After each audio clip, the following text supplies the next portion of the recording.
Hello मेरे प्यारे दोस्तों, मैं आप लोग के लिए आज सिंपल इंटरेस्ट का एक नया वीडियो लेकर के आए हैं दोस्तों। तो टाइम गंवाए बिना आइए हम लोग सीखते हैं आज सिंपल इंटरेस्ट। तो मेरे प्यारे दोस्तों, हम लोग सबसे पहले जानेंगे कि सिंपल इंटरेस्ट का कितना तरीका होता है। तो सिंपल इंटरेस्ट का मात्र और मात्र जो है दोस्तों तीन तरीका होता है। तीन तरीका क्या क्या होता है तो आप जानते हैं। एक जो होता है पी गुना आर टी एस आई बराबर जो होता है पी गुना एस आई बराबर, आप जानते हैं दोस्तों, एक बेसिक फार्मूला पी गुना आर गुना टी बटा 100।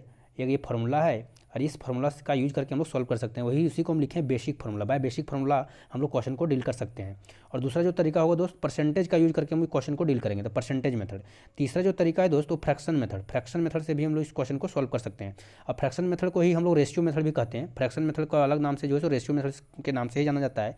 कुछ कुछ टीचर लोग करते क्या है कि जैसे फ्रैक्शन और सबसे पहले हम लोग सीखिए कि फ्रैक्शन और रेशियो में अंतर क्या है। तो फ्रैक्शन को हम लोग सिर्फ खड़ा लिखिए, खड़ा लिखिएगा तो फ्रैक्शन कहते हैं। यदि हम लोग इन लोग इसको सुला दें, इसको मुन्ना जैसा सुला दें, इस टाइप से मुन्ना सो जाता है, उस टाइप से हम लोग सुला दें तो इसको हम लोग रेशियो कहेंगे। 1:3 कहते हैं। यदि हम लोग हॉरिजेंटल में लिखेंगे तो 1:3 होगा, इसी को हम लोग रेशियो मेथड का रेशियो कहते हैं। और इसी को यदि हम लोग वर्टिकल में लिखेंगे 1/3 होगा, जिसको हम लोग फ्रैक्शन कहते हैं। और इसमें कुछ अंतर नहीं है। कॉन्सेप्ट जोन के रूप में हम लोग देखेंगे, थोड़ा सा डिफिनेशन जानेंगे कि इसमें क्या बेसिक टर्म आता है, उसका हम लोग डिफिनेशन जानेंगे, उसका क्या मतलब होता है। तो मूलधन जो होता है दोस्त, मूलधन क्या होता है? मूलधन का मतलब है मेन धन, अर्थात जो धन आप किसी से उधार लेते हैं, जो धन किसी से कर्ज लेते हैं, उसी को हम लोग मूलधन कहते हैं। मेन धन, मूलधन इसको इसलिए कहा जाता है, मूलधन इसका नाम इसलिए हुआ क्योंकि यही धन पे खेला है, यही धन पर इंटरेस्ट लेगा। 5%, 4%, 2% जो भी लेगा दोस्त, इसी धन पे लेगा, इसलिए हम लोग इसको मूलधन कहते हैं, मेन धन। उसके बाद जो है सो मिश्र धन क्या होता है, और इसमें जो सूद क्या होता है, जो भी आप राशि एक्स्ट्रा चुकाते हैं, एक्स्ट्रा राशि, जो भी मूलधन के अलावा आप एक्स्ट्रा राशि जो चुकाते हैं, एक्स्ट्रा राशि, एक्स्ट्रा जो अमाउंट आप चुकाते हैं, एक्स्ट्रा राशि, उसी को हम लोग सिंपल इंटरेस्ट कहेंगे। तो इंटरेस्ट कहेंगे सिर्फ, ठीक है, इंटरेस्ट कहेंगे। उसके बाद दर क्या होता है, जो भी आप रेट से देता है, रेट करने का मतलब जितना परसेंट वो चार्ज करता है आप पे, अमाउंट पे जितना परसेंट चार्ज करता है, मान लेते हैं 5% आपसे लिया तो वही दर कहलाता है, वही दर कहलाता है। उसके बाद हम लोग बेसिक फॉर्मूला जानते हैं दोस्तों कि अमाउंट बराबर होगा क्या, कि अमाउंट मतलब मिश्र धन। मिश्र धन करने का मतलब होता है मिला हुआ धन। मिला हुआ धन करने का मतलब जो मूलधन था, मूलधन में जो और मिला आप दिए, मिलाइएगा और क्या आप वही ना इंटरेस्ट में मिलाइएगा। तो इंटरेस्ट मिला दीजिएगा तो मूलधन प्लस जो इंटरेस्ट होगा उसी को हम लोग क्या कहेंगे, अमाउंट कहेंगे। इसीलिए हम लोग कह सकते हैं कि अमाउंट बराबर जो होगा so principal plus S I होगा। फॉर्मूला के रूप में यदि देखें तो अमाउंट बराबर जो होगा so principal plus S I होगा। और दूसरी भाषा में भी हम लोग देखें तो मिला हुआ धन, मिला हुआ धन कहने का मतलब मिश्र धन, मिश्र धन कहने का मतलब मिला हुआ धन। मिला हुआ धन में क्या क्या मिलेगा, तो मूलधन जो आपने उसको आपने दिया था, उस आपको दिया था वो मूलधन, प्लस आपने जो उसको एक्स्ट्रा पैसा दिया इंटरेस्ट के रूप में, उसको एस आई जो हम लोग कर रहे हैं यहाँ, वही हम लोग यदि जोड़ दें तो अमाउंट के रूप में आएगा। एक क्वेश्चन है दोस्त कि यदि प्रिंसिपल आपका दे रखा है 8,000 रुपया, रेट बराबर 4%, टाइम बराबर 5 साल दिया है, तब बताइए कि एस आई कितना होगा, सिंपल इंटरेस्ट कितना आएगा और अमाउंट कितना देना होगा। तो सबसे पहले हम लोग जानते हैं पी बराबर क्या जानते हैं, कुछ नहीं जानते हैं। एस आई बराबर हम लोग जानते हैं, पी बराबर नहीं जान रहे, एस आई बराबर सर जानते हैं। तो पी गुना आर गुना टी जो हम लोग जान रहे हैं, एस आई बराबर जान रहे हैं, पी गुना आर गुना टी बटा 100, पी आर टी 100। पी बराबर हम लोग पुट कीजिए दोस्त 8,000 और 4% गुना 5, तो 8,000 गुना 4 गुना आदि 5/100 कर दें दोस्त। तो जो भी इसका कैलकुलेशन करने के बाद जो भी अमाउंट आएगा वो हम लोग को ऐसा ही आ जाएगा। तो 8 5 चौके 20 और 8 20 8 कितना होगा दोस्त, तो आप कहिएगा सर 16 होगा। तो 1600 रुपया आ जाएगा क्या, क्योंकि 2 जीरो उड़ जाएगा, 5 चौके 20 8 दूना 16, तो 1600 रुपया आ गया। तो 1600 जो ये हुआ सो क्या हुआ, तो आप कहेंगे सर ये ऐसा ही आया, तो ऐसा ही आ गया। तो 1600 ऐसा ही आ गया। उसके बाद हमको चाहिए अमाउंट भी, हमको अमाउंट क्वेश्चन में अमाउंट भी पूछा है। तो अमाउंट बराबर क्या हुआ, तो अमाउंट बराबर प्रिंसिपल प्लस ऐसा ही होता है। तो 8,000 प्लस 1600 कितना होगा दोस्त, आप कहेंगे सर 8,000 प्लस 1600 यदि जोड़ेंगे तो 9600 आएगा। तो यही 9600 जो है अमाउंट आएगा। एक्चुअली होता है क्या दोस्त, क्वेश्चन को शॉर्ट बनाने का तरीका होता है कि कैलकुलेशन को आप थोड़ा सा फास्ट करिए। जैसे 8,000 प्लस 1600 हम जोड़ें तो 8,000 1600 को लिख के मत जोड़िए, मुंह से ही जोड़ दीजिए कि 8,000 प्लस 1600 जोड़ेंगे तो 9600 रुपया आएगा। चलिए दोस्तों आगे हम थोड़ा सा प्रयोग करते हैं इसी को, और एक हॉट कॉन्सेप्ट हम आपको देते हैं। हॉट कॉन्सेप्ट में क्या है, तो एस आई बराबर आप जान रहे हैं पी गुना आर गुना टी बटा 100। एस आई बराबर क्या जान रहे हैं, पी गुना आर गुना टी बटा 100। तो हम पी गुना आर टी परसेंट लिखें। आर टी परसेंट क्यों लिखें दोस्त, 100 को हटा दिए तब परसेंटेज चिपका दिए, 100 को हटाएं परसेंटेज चिपक गया। क्योंकि आप जानते हैं कि 3/100 हम लिखें, 3/100 को हम लोग कहेंगे 3%। यदि हम लिखें 7/100, 7/100 लिखेंगे तो फ्रैक्शन में 7/100 होगा, अब परसेंटेज में इसको लिखें तो हम 7% लिखें। अर्थात हम लोग 7/100 को 7% लिख सकते हैं, 7% को हम लोग 7/100 लिख सकते हैं। तो इसीलिए हम लोग आर टी परसेंट इसलिए लिखें क्योंकि आर टी बटा 100 है, यहाँ आर टी बटा जो 100 था, आर टी बटा 100 जो था दोस्त, इसको हम लोग आर टी परसेंट कर दिए। ठीक है, कोई दिक्कत किए तो आप कहेंगे सर कोई दिक्कत आप नहीं किए, आप तो बहुत सिंपल चीज़ लिखे हुए हैं, हम तो समझ गए जो आप लिखे हैं। सो आगे हम लोग देखें तो होंगे दोस्त कि पी बराबर यदि 100% हम मान लें, पी बराबर हम 100% मान लिए हैं, पी बराबर 100% मान लें तब क्या होगा। यहाँ जो है सो हम लोग देखेंगे कि p बराबर यदि 100% मान लें तो क्या होगा। तो देखिए हम कि यदि p बराबर 100 मान लें, 100% मान लें, तो 100% बराबर होता है 1, 100% बराबर क्या होता है, तो आप कहेंगे 1 होता है। तो 1 गुना RT% बराबर क्या होगा, तो RT% रह जाएगा। तो SI बराबर क्या होगा, RT%। अमाउंट बराबर क्या होता है, P प्लस SI होता है, तो SI बराबर RT% होता है। P बराबर 100 आप माने हैं, तो ये बराबर होगा अमाउंट बराबर जो होगा दोस्त वो होगा 100 प्लस RT%। अमाउंट बराबर क्या होगा, तो 100 प्लस RT%। अमाउंट बराबर क्या होगा, तो 100 प्लस RT%। यही दो फॉर्मूला को हम लोग को जानना है दोस्त, और क्वेश्चन को हम लोग डील करना है। जैसे एक एग्जाम्पल हम लेते हैं, उसको आप सॉल्व करके बताइए। अमाउंट बराबर मान लेते हैं दिया है 9600 रुपये, अमाउंट बराबर मान लें दे दे 9600 रुपया, रेट बराबर दे दे 5%, और टाइम बराबर दे दे 4 साल, 4 ईयर्स। ठीक है, आपको पूछे यहाँ से कि SI क्या होगा, आपको यहाँ से एक सवाल में पूछ दे कि SI बराबर क्या आएगा, SI बराबर क्या आएगा, आपको पूछ दे कि प्रिंसिपल बराबर क्या आएगा। यहाँ से दो सवाल पूछ सकते हैं, SI और प्रिंसिपल। तो आप हमको बताइए क्या होगा। तब आप बताइए कि RT% कितना आ रहा है। यहाँ से R गुना T करने हैं, R गुना T यदि हम करें, RT% कितना आएगा। तो आप कहेंगे सर 4 और 5 लिए थे, तो RT बराबर जो होगा, RT% बराबर जो होगा, अर्थात SI बराबर जो होगा सो 5 गुना 4 बराबर 20% होगा। कितना परसेंट, 20%। तो ये 20% हमको निकालना है, 20% जो है दोस्त हमको निकालना है। जबकि दिया क्या है, तो अमाउंट दे रखा था 9600 रुपये, तो अमाउंट बराबर होता है 100 प्लस RT%, मतलब 120% का वैल्यू आपको दे रखा था। 120% बराबर 9600 रुपया, तब 12 अट्ठी 96 कटेगा 8 बार में, है ना, 8 बार में कट रहा है दोस्त, 8 बार में कट रहा है। आपको चाहिए 100% यदि चाहिए, 100% मतलब प्रिंसिपल यदि चाहिए, प्रिंसिपल बराबर होगा 100%, तो 100% बराबर 8 बार में कट रहा है, तो 8000 हो जाएगा, 12 अट्ठी 96, तो 100% बराबर 8000 रुपया आ गया। आपको चाहिए था SI मतलब 20%, 120 बराबर तो दिया था दोस्त, 120% बराबर तो 9600 रुपया दे रखा था, 120% बराबर 9600 रुपया दे रखा था। आपको चाहिए कितना, 20%। कितना चाहिए दोस्त, 20% चाहिए था। जस्ट कितना, 1/6, 1/6, जस्ट 120 का 6 से भागा दीजिएगा तो 20% आएगा। तो यहाँ भी 6 से भागा दे देते हैं, 9600 में 6 से भागा देंगे तो 1600 रुपया आएगा। तो 1600 रुपया ये जो है सो मेरा आंसर हो जाएगा। कितना आसान था दोस्त, कुछ करना पड़ा नहीं। आइए सीखते हैं एक और हम लोग थोड़ा सा प्रयोग करते हैं, इसी में हम लोग थोड़ा सा प्रयोग करते हैं, इसमें हम लोग थोड़ा सा और जानेंगे कि मीनिंग इन फ्रैक्शन क्या होता है। कि 10% यदि है तो हम जानते हैं कि 10% को फ्रैक्शन में लिखेंगे 1/10।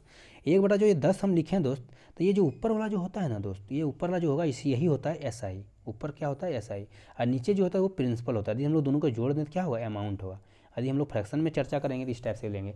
सबसे पहले हम लोग बताइए यहाँ जो 10% होगा क्या हुआ, 10% को 1/10 लिखें, ऊपर जो होता है अंश जो होता है उसको SI कहेंगे, और 10 जो नीचे हुआ वो प्रिंसिपल का लगा। तो दोनों यदि जोड़ दें तो वो हम लोग का अमाउंट का लगा। अर्थात यहाँ की बात करें तो अमाउंट कितना होगा, तो 11 रुपया होगा। कितना होगा दोस्त, 11 रुपया। चलिए सवाल हम लोग सॉल्व करते हैं और हम लोग इसको जानेंगे कि कैसे हम लोग इस क्वेश्चन को डील करेंगे। आइए आगे बढ़ते हैं हम लोग क्वेश्चन पे, उसके बाद हम लोग चर्चा करेंगे। क्वेश्चन में एक है दोस्त, क्वेश्चन में है कि कोई आदमी साधारण ब्याज के 5% दर से 8000 रुपया उधार लिया, तो बताइए 2 साल बाद कितना धन चुकाएगा। 2 साल के बाद कितना धन चुकाएगा, इसका मतलब क्या पूछा है आपको दोस्त। सबसे पहले तय कीजिए कि क्वेश्चन में पढ़ने के बाद कि क्या पूछा, तो आप कहेंगे अमाउंट पूछा है। तो 5% दे रखा है रेट, और 2 साल दिया है समय, तो 5 गुना 10%। ऐसा ही हम पूछेंगे तो कितना परसेंट होगा, तो आप कहेंगे RT% होता है सर, तो 10% होगा। हमको पूछा है अमाउंट, तो अमाउंट बराबर कितना होगा, अमाउंट बराबर कितना होगा, SI बराबर तो 10% आप बता दिए, अमाउंट बराबर कितना होगा, तो अमाउंट बराबर 110%। 110% आपको निकालना है दोस्त। तो 110 वैसे भी देखिए मल्टीपल 11 का कौन सा है, तो देखें C वाला ऑप्शन है, तो आंसर हम लोग टिक कर सकते हैं, नहीं टिक करेंगे। 100% बराबर दे रखा है दोस्त 8000, प्रिंसिपल जो होता है 100% होता है, 100% जो होता है प्रिंसिपल होता है। तो 100% बराबर 8000 दिया है दोस्त, 100% बराबर दिया है 8000, तो 1% बराबर होगा 80 रुपया। तो 110% बराबर कितना होगा, तो 11 × 8800 रुपया हो जाएगा। तो अमाउंट बराबर यहाँ पूछा था तो 8800 आंसर आ गया। आप कमेंट करके हमको बताइए कि SI कितना रुपया आएगा। चलिए दोस्तों एक और सवाल हम लोग देखते हैं कि यदि कोई, देखते हैं इस क्वेश्चन को देखेंगे कि क्वेश्चन में क्या कह रहा है। क्वेश्चन में कहा है कि 12.5% रेट है, 12.5% रेट है, और उधार जो है 8000 रुपया लिया, 3 साल के बाद कितना धन चुकाना पड़ेगा, कितना धन चुकाना पड़ेगा। कोई आदमी साधारण ब्याज के 12.5% दर से 8000 उधार लिया, तो बताइए 3 साल बाद कितना धन चुकाना पड़ेगा। तो इसको आप दो तरीके से डील कर सकते हैं, आप तो परसेंटेज मेथड से, आप तो आप फ्रैक्शन का यूज कीजिए, परसेंटेज का यूज कीजिए, या तो फ्रैक्शन से यूज कीजिए। तो आप कहेंगे सर सबसे पहले परसेंटेज से आप बताइए। तो देखिए परसेंटेज में है क्या, हमको अमाउंट चाहिए, अमाउंट मतलब कितना परसेंट होगा, तो ये 100 प्लस RT%। तो 12.5 गुना 3 कितना होगा, तो 37.5 होगा। तो मतलब हमको चाहिए 137%। कितना चाहिए, 137% हमको चाहिए। यहाँ जो है 100% का वैल्यू दे रखा है, 100% बराबर दे रखा है 8000 रुपया, 100% बराबर दे रखा है दोस्त 8000। तो बताइए 1% बराबर कितना होगा, तो आप कहेंगे सर 80 होगा। 1% बराबर कितना, 80, तो 1 बराबर 80 होगा दोस्त। 137 कितना होगा, तो 137% बराबर कितना होगा, तो आप कहेंगे 137 गुना 8, 137 गुना 80 करेंगे, तो 137 गुना 80 कीजिएगा तो 3000 रुपया आ रहा है। देखिए 8, 137 गुना 8 कीजिएगा तो 3000 प्लस 11000, 137 गुना 80 कीजिएगा दोस्त, 137 गुना 80 आप कीजिएगा तो यहाँ तो 8,000 हो जाएगा। 8,000 प्लस 8 ये 2400, तो 8,000 2400 प्लस 8 से 56 और 8 5 40, मतलब उधर 3,000 एक्स्ट्रा आ रहा है, तो 8 3 11,000 आ जाएगा।